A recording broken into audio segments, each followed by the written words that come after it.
New decade, new future, new firm. Two teams driven by a burning desire to be the best. Suddenly began to realise that Alec Ferguson and Jim McLean were serious bidders for titles and cups. Aberdeen had been champions in 1980, whilst Dundee United had won 2 League Cups. But could they both, in one amazing year, take their game to the next level? We really believed that we could go to Glasgow and win. One thing was certain, champions Celtic weren't going to roll over and give up without a fight. I just reminded the players of what people were going to think about them if we didn't get up off our backsides and do something about it. Oh, it's turned in. It must be Nicholas. Two new firm managers, ruthless in their pursuit of personal glory. Nothing would stand in their way. Not the old firm, and certainly not each other. Oh, there's a wild kick. We didn't fear anybody. We respected everybody, but didn't fear anybody. If anybody's going to top Old Firm, it's Aberdeen, nobody else. Who would triumph and who would fail? Who would rally for the Cups, League and Europe? If they could have beat us, that was one game they were wanting to beat us. It was just one of these days that no one will ever forget. 1982, the season of the local heroes. We will not disguise our purpose, nor betray our principles. We will do what must be done. We will tell the people the truth, and the people will be our judge. Different days in 1982. Not really. A Tory government, a divided country. There is only the end. Foreign conflicts. The Pope popping in, unemployment and strikes. What do you want? When do you want it? No! 2-1. But in football, things were definitely different. It was a case of out with the old and in with the new. And the press, well, they'd come up with a unique term to describe these interlopers challenging Glasgow's hegemony. The new firm, right? They couldn't even let it go. They couldn't just let them be Aberdeen and Dundee United. They somehow always had to connect back to the old firm. They were the new firm. And of course, they were the guys that were shaking down the castle and wanting to change everything. Beautiful chance for United and a beautiful goal by George Fleming.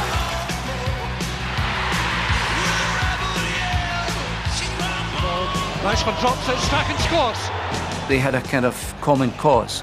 We've got to show the old firm that we can match them, we can beat them. It was like McLean and Ferguson against the world. There's a kiss and there's a cut. The football landscape had certainly changed, thanks to Aberdeen and Dundee United. Yet the original firm weren't exactly helping themselves.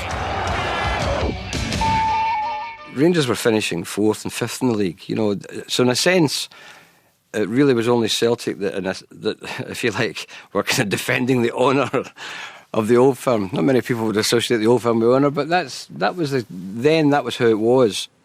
I took Celtic at a difficult time for a manager, to be quite honest with you, but it was something that I couldn't say no to. I knew the quality of players that Aberdeen had at Pittodrie. I knew the quality of players that Jim McLean had at Tannadice. So from that point of view, it was disappointing to me to think that we couldn't go into the market and maybe pull in a few players that would have been good performers for us. Incredibly, McNeil himself contrived in part to his own downfall. He'd been key to Aberdeen's resurgence whilst manager of the Dons in 1977, 12 months before Fergie's arrival. I really enjoyed the year that I had up there. You know, when I think back to it, I'm not sure if I should have left. That was a huge loss for the club because the directors saw McNeil as a great saviour, as a man, a leader who could win things for them. And of course, his signings, many of them like Gordon Strachan and Steve Archibald, were key to laying the foundation for Alec Ferguson when he came in. We were a band of lads who were desperate for one way or another, with a manager who was desperate for one way or another to be successful.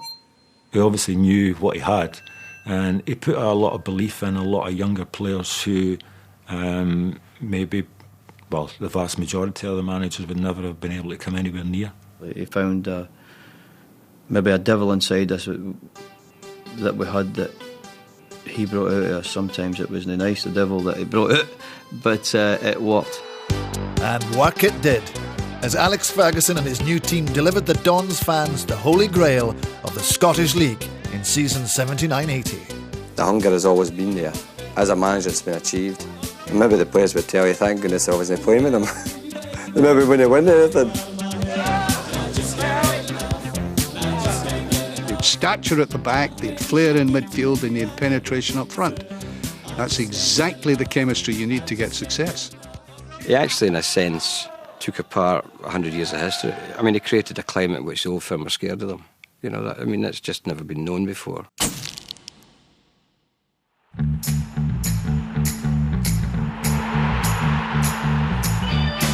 But as they say, it takes two to tango. Joining Fergie was another maverick of football management. Dundee United, of course, were a club in the 70s, 60s and 70s under the lovely Jerry Carey, who was a very laid-back, pipe-smoking kind of chap. And then wee Jim came in with the madness. He was the hairdryer before Alex Ferguson was a hairdryer, and they both were notorious for that. Can I swear? He was tough, yeah. I mean, his thoughts were, you always say, look, if you ask for 100%, you'll get 80, so I'm looking for 120%. I need 100% effort for you all the time. And that's the way he was. He was so intense about the game. Somebody said to me really early in my career, do you not think you're a wee bit hard on him? I says, no way. I says, I'm hard on him. So there's a good ball, there's no offside. Paul Sturrock could kill the tie right now. I think he will, he does. That is it. Jim McLean and, of course, Walter Smith were these great people who were man-managers, sometimes in a dictatorial way, but somehow had won over the passionate obsession that there was for football in Scotland and the ability to galvanise people's talent and make them into world beaters.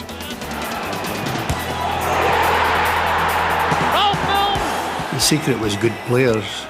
The fortunate thing for us was that it was before freedom of contract, and we reared them through the youth policy into the reserves and into the first team. I mean, at that time, Dundee United, they had no option. They had to have a good youth policy because there was no funds to buy players. Players don't stay at clubs long enough, and that was the manager's policy to get you on a long-term contract, which in a way worked very well for Dundee United.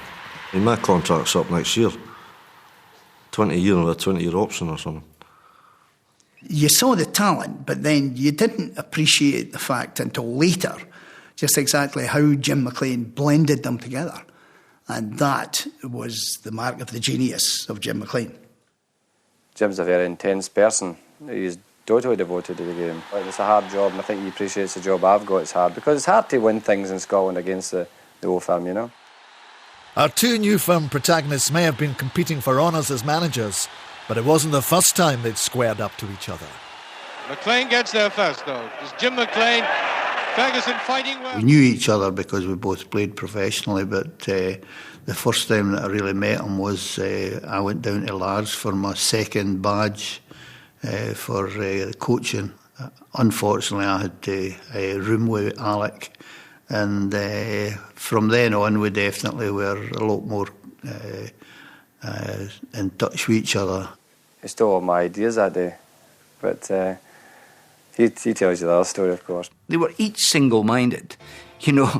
I wouldn't go as far to say they would stab each other in the back, but you've got to remember that they had their own responsibilities, and that was the football club that they managed. So when push comes to shove, and the chips are down, you would stab him in the back if it's going to mean a victory, especially a title or a trophy, and who could blame them? McLean was the first to strike, defeating Fergie's Aberdeen in 1979 to win the first of their two back-to-back League Cups.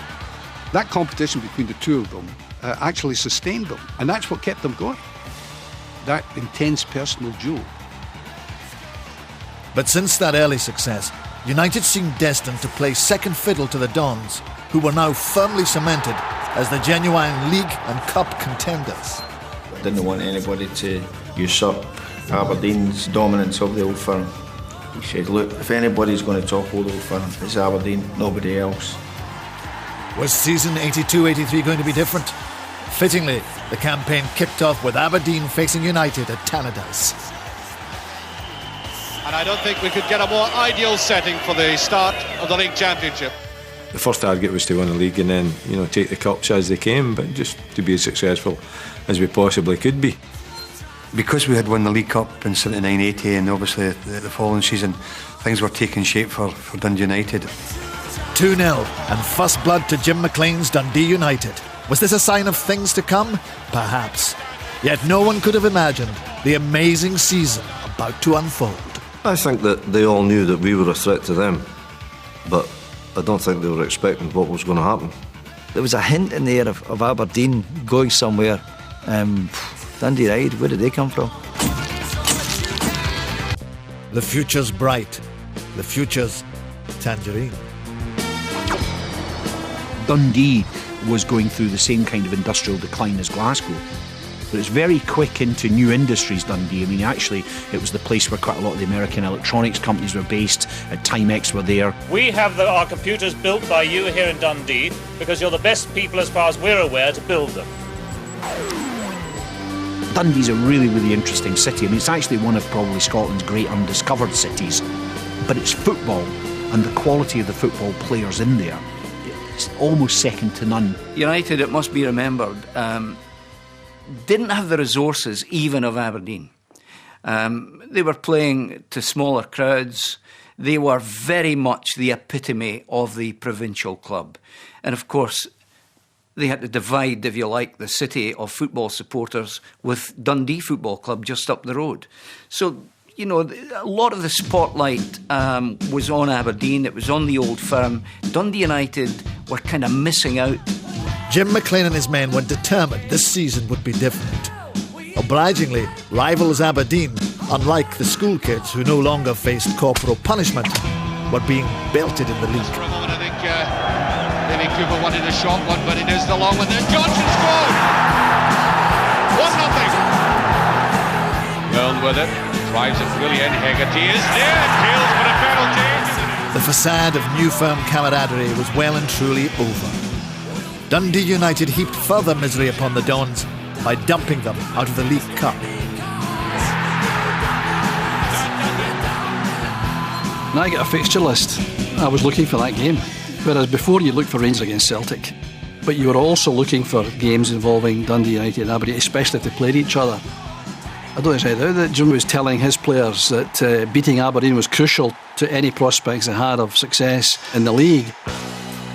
By September, and with 2 New Firm wins under their belt, Dundee United turned their attention to Europe and the UEFA Cup, where they defeated both Dutch side PSV Eindhoven and then Viking Stavanger of Norway 3-1 on aggregate. Definitely more suited to play in Europe because they were very good at playing away from home and keeping possession of the ball. A lot of folk hated it the way we knocked about to Dundee fans. Like, Morris Malpass, it's Morris back pass. Could pass the ball, we could keep the ball, we could defend well. Ralphie Mullen's pace, Paul Sturrock's pace, always caused teams problems. It was just one win after another, and it wasn't just them winning, it was the way they were winning. They were dominating sides that in many ways were bigger names than them. McGarvey, Nicholas, schitterende bewegingen van Charlie Nicholas. Unfortunately, league leaders Celtic weren't faring as well. After a classic performance in their beloved European Cup against Ajax, they failed to keep it up, succumbing to Real Sociedad. But Celtic's problems paled into insignificance against Europe's off-field battles. The Cold War was heating up. In the West, people marched to save their souls, whilst Reagan looked to the heavens for an answer. Give us the means of rendering these nuclear weapons impotent and obsolete.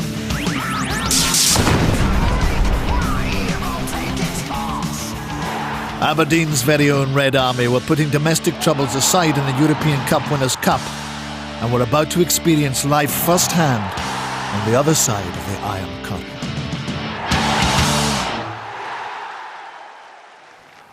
As they had on May Day, thousands of demonstrators congregated outside St John's Cathedral in the old part of Warsaw. It was an adventure. None of us had been to Albania and Poland. You could see a big entourage of military people at a lot of the away games, and certainly in the Eastern Bloc, more so the Eastern Bloc. And it was, again, just fascinating. So it was a smashing adventure, but it was the football education. With Gordon Strachan making the opening for Peter Weir to side foot home the perfect chance. Having failed in 11 attempts since 1967 to reach the quarter-finals of any European competition, Aberdeen finally achieved their goal in November against Lech Poznan of Poland. It was full of evidence that we were a good side, and we should start believing that, and individually we had nothing to fear. Aberdeen returned to domestic matters, and another new firm derby 3 days later. And unbeaten in the league, Dundee United were about to reap the whirlwind of the Dons' European success. We started the season well, and it was one of the ones maybe we thought, we're going to win every game, or this is easy. That's a good one looking Gough. I think I've put us 1-0 up at Pittodrie with a header, and I can think Mr Ferguson was going mad yet again. Yeah, we crumbled that day. That evening, just something went wrong. And there it is, the equaliser. Neil Cooper. There it is. Rugby. Our games against United were quite open, and I don't think there was too much defensive tactics like with United and Aberdeen over the years. It's up again. There's Rugby. Oh dear. 5-1 then, we must have been pretty crap on the day, or they were brilliant. I maybe had a bad day that day. That's a touch and straight through by Black. It was very psychological to win a game against your biggest rivals, that kind of scoreline. He tries to put it in and has. Oh, a delightful goal. It was difficult for us. It probably brought us back down to earth and was another motivational factor for Jim McLean to try and spur us on again. That was a lesson for us, and it wasn't going to happen again. How can a government urge the people to save and build for tomorrow? It brings in more money, and it stimulates new treatments and techniques. Would you like to earn an extra 2%? It wasn't just bad results that stimulated this United team. Jim McLean had a trick up his sleeve, cunningly taking a leaf out of Maggie's book with Greed is Good. Interested? If you wanted to make good money, you had to be in the first team, so you had to have that hunger to get in the first team. Stevens trying to drop back. This must be, yes. 1-0, Glasgow. They knew their best chance of winning the bonuses, which are crucial to a good wage packet because of very low basic wages and high bonuses, they had to win the games. Flicked away though. McPherson, the touch by Cooper, and he scored. The equaliser by Cooper. Most certainly our players had to win the games to more or less double their salary. You weren't getting great wages, you had to fight for everything you got. That's a header down and it's in. 2-1 for Rangers. That's a good looking shot, and who's coming up with it? The equaliser by David Dodds. That was Jim McLean's philosophy that, a hungry boxer's a good boxer, and it worked. Gough will let fly, and he does brilliantly. Oh, superb goal. It was all incentives to win, and you had to do that because the basic wage was, basically it was crap. It had the desired effect. Dundee United bounced back from the Dons' hammering with 25 goals in 7 games. They now not only sat second in the league, but had matched Aberdeen in Europe, qualifying for the UEFA Cup quarter-finals by defeating Werder Bremen in December, much to Jim's delight. Players are paid far too much for appearing. Frank Sinatra appears and doesn't sing anything, so do you think he got the same money? Down to earth at Templeton. With the new firm trying to outdo each other in the league and Europe, it may have looked like the power was shifting north. But back in the big smoke of Glasgow, there was life in the old dog yet, as the two behemoths, Rangers and Celtic, prepared to do battle for the season's first cup. But you always felt getting a trophy early, it sets you up to go and win the title. No problem. Inside it goes. And Nicholas does it again. Across the far far side. McAdam is there. Kieran very determined. It's a fantastic day. Going to Hampden, winning a cup final was just really special. I scored a goal in it, so that makes it more special. This time to Bet. Flighted in. Bet does it, and Rangers are back in the match. I think you always have that feeling in your head that if you can win the first one, there's no reason you can't win the next two. Rain takes the throw, and there goes the final whistle. Celtic have won the first domestic honour. As the year ended, Championship leaders Celtic, with their first League Cup since 1975, were again proving to Aberdeen and Dundee United that they should never be underestimated. Would the second half of the season prove to be that of the old or the new firms? 10, 9, 8, 7, 5, 4, 3, 2, 1. Welcome to 1983. Yeah! Something they don't know.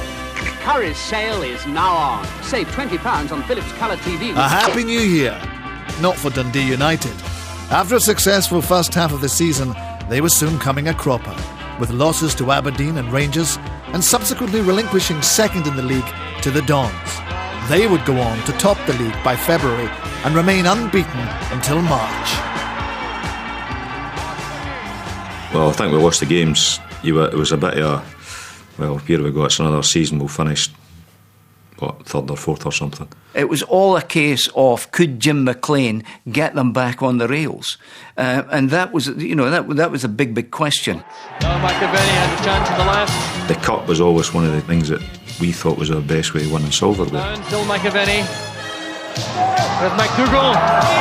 Sunder coming in. St Mirren go in front. So to get beat by St Mirren was a sore one for us. I don't think anybody believed at the turn of the year that Dundee United were going to be champions. They'd had their run. They had their impact. A lot of clubs do that from time to time in short bursts. Oh, it's come in. It must be. Nicholas, the cheekiest thing. Well, certain members of the media, probably west of Stirling, were convinced that the bubble would burst. 2 minutes of the first half remaining. Eamon Bannon. What brilliant save! But the bottom line was that this was a different Dundee United side than I'd seen over a lot of years. The bounce, and he gets it back and he scores. David Dodds. The best clubs in the country have these hiccups throughout the season. It's what you do after it, and the reaction that Jim McLean got from his players was positive ones, and obviously we went from strength to strength. Chance across for Bannon. Milne is there, and that's a great goal for United. Ralph Milne makes it 4-1. But just as the domestic front was once again taking off for Dundee United, they crashed out of Europe at the hands of Bohemians Prague in March.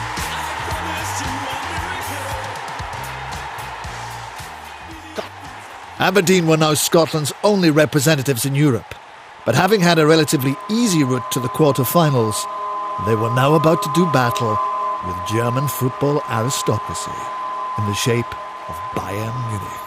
I think if Aberdeen fans were being absolutely honest, they would have thought that the Bayern Munich tie was the end of the road. This assumption was based on a game that took place 2 years previously. Fergie and his players knew all too well the perils of top-class opponents, having been humbled by Liverpool in the 1981 European Cup. The game against Liverpool was certainly an embarrassment for the club and may well have been an embarrassment for Alec Ferguson. Neil will score! What a goal! It really was men against boys that night. The knocks we had developed our character individually as a group, and then we could handle anything that was thrown at us later on. Dalglish, it's 3-0! We were learning in the previous years, but that learning process I think we put to good use this time round. I remember thinking, this is the hardest, this is going to be seriously difficult, But when they drew the first leg 0-0 each in Munich, People were getting to think, oof, they might do this here. Munich was saying we always score away from home. We're just as dangerous away from home on a counter-attack, and so it proved. So the match kicks off in the most magnificent atmosphere for a European night. It just seemed to be a noise from start to finish. And sorry, I'm wrong now. It was a noise until they went to lead, then it was like deadly. Augenthaler's probably, I would say, he's definitely the best striker of the ball I've ever played against. And he hit one that night, he didn't half hit it. Augenthaler looking for a chance to shoot. Augenthaler with a marvellous goal. Stunned silence all round the stadium. I must admit, for a minute or two, you felt deflated, because there wasn't anything you could do about it. When you're playing against top quality players and they produce it, then there isn't too much you can do about it. But I don't think we ever lost the belief that we couldn't turn it round. That's a great cross. Eric Black is there. It's off the line. Now it's played in by Simpson. And Aberdeen are level. Pittodrie comes alive. Fans got back on our side again, and we reacted to that. But we kept going anyway, which was great. That's what that team had. Had an inner drive installed by the manager. Now Dremler. It crossed away to the back, and I didn't expect him to shoot. And I'd switched off for a second, which was the cardinal sin. And that is a special goal coming in from Flugler. We've stuck a couple of cracking goals past us. It's up to us to stand up to that and drive ourselves on. Black trying to get on the end of the flick on from McGee. Feels for handball. Yes, he's given the free kick. The ploy was for the Germans to drop their guard, and then us to be on the alert and get off our markers just for a split second, and that's what happened. I still believe to this day that it was by chance, but no, it wasn't. Master has a little chat with Strachan. Well, they couldn't agree, obviously. Strachan plays it in. The header finds the net. Alec McLeish gives Aberdeen a chance. Actually, I think it got us 2 goals, because I think they were still arguing about the equaliser when we scored the 3rd goal. There's Eric Black. The goalkeeper knocks it out. It's in the net, and Aberdeen are in front. Sean Hewitt. Pittodrie goes berserk. 3 minutes ago, Bayern appeared to be costing through to the semi-finals, but Aberdeen would have none of it. It's already taken. The final whistle goes. Aberdeen have won perhaps their greatest victory ever. But the team that had just put Bayern to the sword were to come crashing down to earth a few days later, dealing a blow to their league aspirations. Foraging forward. That's a nice ball. Milne, great goal.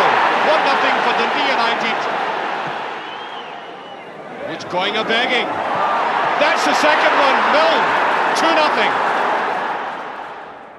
By April, and with the finish line in sight, Aberdeen may have slipped to 3rd in the league, but had crucially booked a place in the European Cup Winners' Cup final by steamrolling Waterschei of Belgium 5-1. Well, that's curled in very well, that's it. Dundee United sat 2nd, thanks to a great win over Rangers. We were well tuned up. The manager had us 100%. And it's just a case of getting the breaks, but we deserve to win that game, definitely. They now face the daunting task of 2 games in 2 weeks against league leaders Celtic. Dundee United knew that to win the league, you had to win in Glasgow.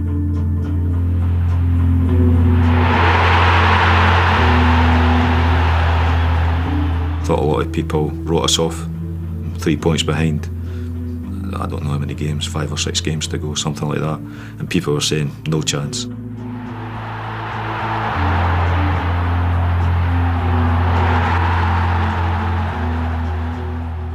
Licking their wounds from that defeat, Dundee United bounced back to beat St Mirren 2-1. The stage was set for a make-or-break return to paradise. I was going out there thinking, I don't fancy this. And then as soon as you get out there and you see the atmosphere, and my mind totally changed. I said, right, let's go. Jim McLean had learned from the first game, and he mapped out all his instructions, and the players adapted to them to the letter on that particular night. Fortunately, we had a lot of players in the team. Richard Gough would kick his granny to win, actually. We were 2-1 up, and I got in an altercation with Davy Provan. He kind of jumped, he fell on me, and he was on the ground, he was trying to headbutt me or something, and I reacted. Stupid retaliation, any retaliation is stupid, to be absolutely honest. The referee came over, 60,000 men, all of a sudden I'm off with I think 20 minutes to go. United now down to 10 men. I was in the dressing room by myself and I heard a huge roar at Parkhead. I thought, oh no, we've got the goal.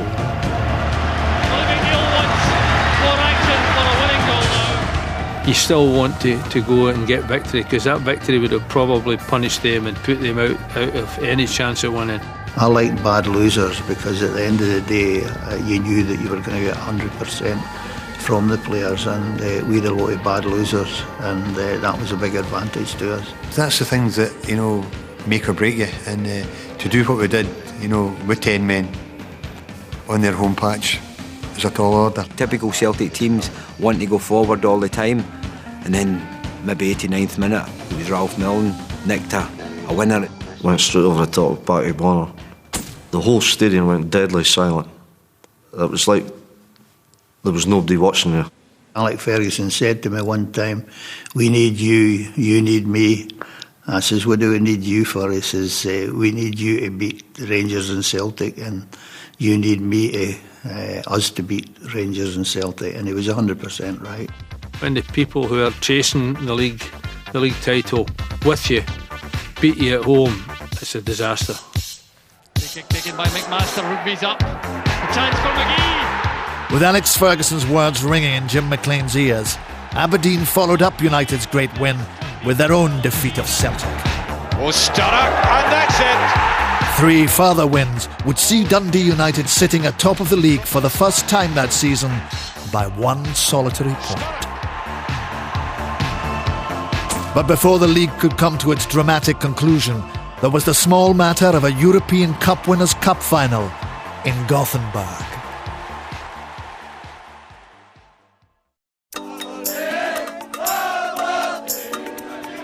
The 11th of May 1983, the European Cup Winners' Cup final. Aberdeen's Granite City may well have been renamed the Empty City, as everyone and more set sail for Gothenburg. Is this exciting enough for you? I think everybody went, you know, even the people that didn't go were there, because everybody you speak to in Aberdeen was in Gothenburg. As David once squared up to Goliath, so Aberdeen were about to face the giant of world football, Real Madrid. A game of biblical proportions awaited. Good evening and welcome to Gothenburg. The conditions here really are deplorable. The torrential rain which has fallen all day has made conditions very difficult indeed. We went in the tunnel that night and lined up side by side, and we were their usual typical Scottish roars, get right into them and all that stuff. I looked at them and I thought, these guys are genuinely apprehensive. We didn't fear anybody. We respected everybody, but didn't fear anybody. A lot of us weren't arrogant people, but when you've got a belief that you're a good player, you can show that arrogance on the pitch. Nobody had any slightest doubt in their mind that we were going to win. The match about to start. Real Madrid start the European Cup Winners' Cup final, Aberdeen's first ever European final, and the match now underway. Camacho for Real Madrid on the far side. Black is waiting at the far post for the cross. Is Eric Black? Marvellous effort from Black. The Rangers not over, but it's behind now. Again, a set play worked for us. Something we practice again. That comes in handy. Water. The corner. McLeish. Deflection. Black. And Aberdeen can take the lead. So a dream start for Aberdeen. Having been instrumental in setting up Aberdeen's goal, it would be a case of do as I say, not as I do, less than 10 minutes later for Alex McLeish. That said before the game, in the dressing room, look guys, the conditions, you're going to have to lift the ball, because if you hit it along the grass, it's going to stick. Tidy, but it's Ankel for Real. Talking to Big Alec McLeish before the game and saying that we need to watch the pass backs. That really worked, didn't it? Careless one from McLeish. That'll be a penalty kick. Nowadays I'd have been sent off and would have been down to 10 men, so I didn't even get booked for it in the days, so times have changed. But I don't think the punch not at all that was a penalty. I'd been down to 10 men and I was off. You know, it could have been another story altogether. And a very unhappy moment indeed for the Aberdeen defence. Juanito will take it. No chance for Leighton. It was obviously a setback, but that team had a lot of character, and as we proved. Maybe a substitution will be made for Aberdeen. Eric Black limping off. The replacement is John Hewitt, and if he can make the impact... Like two prize fighters, Aberdeen and Real Madrid slugged it out in the rain for 90 minutes. Would missed opportunities come back to haunt the Dons? Moves once again, that header from Eric Black, which almost won the match. Saw a striking shot a moment or two ago. With legs tiring, penalties looming, and only 7 minutes of extra time remaining, destiny demanded one last effort from Fergie's Warriors. Cue a certain super sub called Hewitt. Johnny was incredible. I mean, there has been players over the years, not too many, who can come on as sub and change a game. Don't know if Johnny knew how he did it, but he always just seemed to be in the right place and the ball fell to him. What a great finisher he was. Mark McGee, Hewitt's waiting in the middle. Yeah, that is a magnificent goal for Aberdeen. It started off with an organised goal, then we finished off with a brilliant goal, and I think that summed up Aberdeen at the time. When we wanted to be, we were very functional, but when we wanted to play, we could play as well. There goes the final whistle. Aberdeen have won the European Cup Winners' Cup, and the celebrations now begin both on the field and off. You know, it's a fabulous memory, and if you were there, then I think that will stay with you the rest of your life, and certainly if you've lifted the trophy like I did, then it will. As Willie Miller holds aloft the European Cup Winners' Cup, and now all Scotland can rejoice. The Scottish Championship we won 2 years earlier was lift-off, but to win the European Cup Winners' Cup would be the individual highlight. Proud of them. I mean, it's their day. They played like champions, didn't they? Unbelievable. Really, it was just a matter of getting them in a half-time and sorting one or two things out and slaughtered them after that. Aberdeen, with a European Cup Winners' Cup sitting on the sideboard, had thrown down the gauntlet to rivals Celtic and Dundee United. All three teams were in with a shout on the final day, but it was the Terrors that held the aces. Could Jim McLean's boys hold their nerve and become league champions? All they had to do was cross the road to Dens Park and defeat city rivals Dundee. That was their holy grail. That was our place to play. That was our hander. 100 yards up the road from Tannadice was our national stadium. We knew damn fine that they were going to be fighting to give us a doing as well, so it wasn't a case of anybody's going to lie down. This was one thing that if they could have beat us, that was one game they were wanting to beat us. Part of the Dens Park was see Tangerine, and obviously we had to deliver. It was just one of these days that no one, certainly on the Tangerine side of the city, will ever forget. A really massive crowd in here making a tremendous noise. You can see the feet quite still, no sign of twitching nails as we kick off. I can remember in the morning I said to my father, I said, Dad, I'll score today. I just remember Paul Sturrock played it through to me and I poked it through Stuart McKinnon's legs, and I looked up, just saw him off his line, and I thought, I'm going for it. Wriggles clear, might just get the chip, and he does, he's scored! Oh, what a great goal!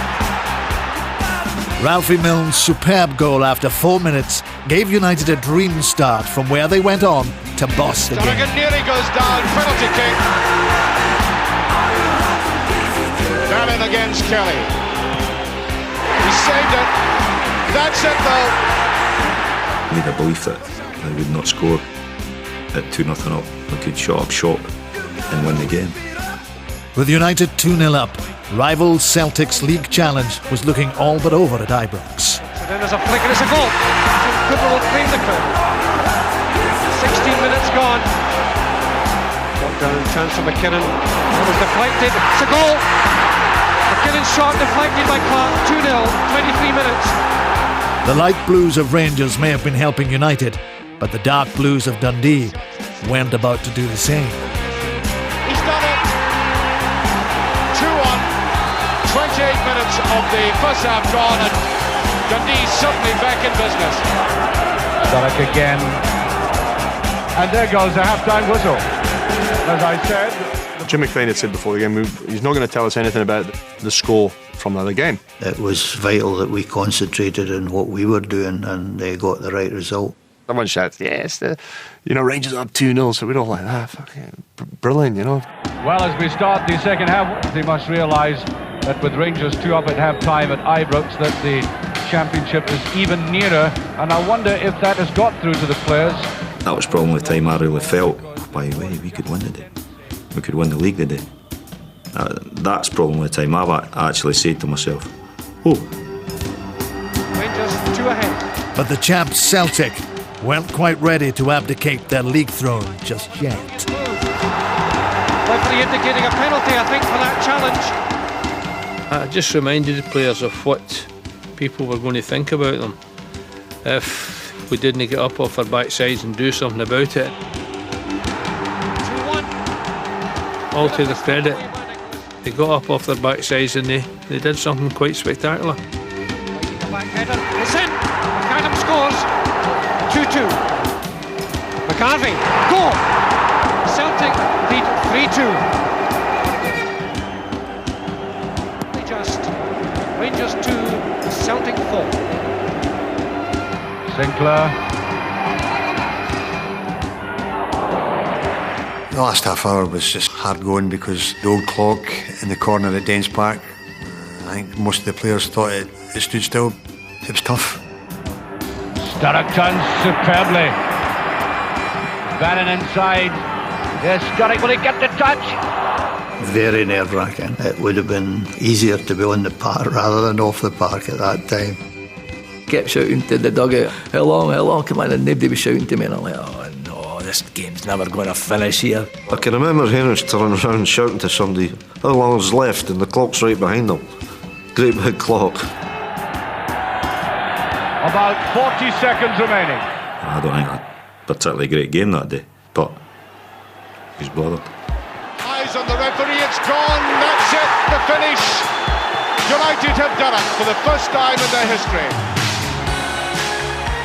Loads of emotions go through your mind at the moment. You're just probably relieved and delighted in that context. Oh, thank Christ that's over, like, being honest here. I can remember a couple of boys crying, the older ones. I said, no, it's all right, we'll win this again next year, don't worry, you know what I mean, we'll be fine, you know. It was a fantastic time for me, and I think it was a fantastic time for the supporters. Jim McLean and Dundee United had, against all the odds and expectations, become Scottish champions. More important for me personally was to see the players achieve what they deserved with the work that they put in, and I can now say that, but I don't think I ever said it during my career as a manager, because I was always worried about the next game rather than the one that has just passed. For Aberdeen, having run so desperately close all season, there was the consolation, if consolation was needed, of the Scottish Cup. But after a torturously long season fighting on many fronts, the game wouldn't be pretty, nor the aftermath. And Eric Black gets the goal, which will surely win the cup for Aberdeen. A disgraceful performance. I'm okay in winning cups, doesn't matter. Their standards have been set long ago, and we're not going to accept that from any Aberdeen team. There's no way can we take any glory from it. I'm sure he'll regret his dying day saying it, but you know, it did leave a bad taste in a lot of players' mouths. At the end of what was an unprecedented season, that'll never happen again. The two East Coast rivals had done it. Between them they had battled and won domestic and European honours. A new chapter of Scottish football history had been written. Season 1982-83 was undoubtedly that of the new firm. It was a family kind of occasion because, as I said, everybody grows up together, and the fans seem to grow up with us together. And it was just a big family occasion where everybody enjoyed themselves. It doesn't sink in at that moment. It's only later on you realise a small provincial club, Aberdeen, toppling giants. It just goes over in a flash. I'm sure we, Jim, and a lot of my ex-colleagues would have loved to have sampled it and enjoyed it, because, you know, it goes over in seconds. Come on, I've won you. Thanks very much. 2 sips in your football game. I repeat the famous words, Miller, close your eyes. Crabbit. I don't think it's important how I'm remembered. I just feel that I was part of what the players did. And they did a fantastic job. And I hope that I did no bad job as well.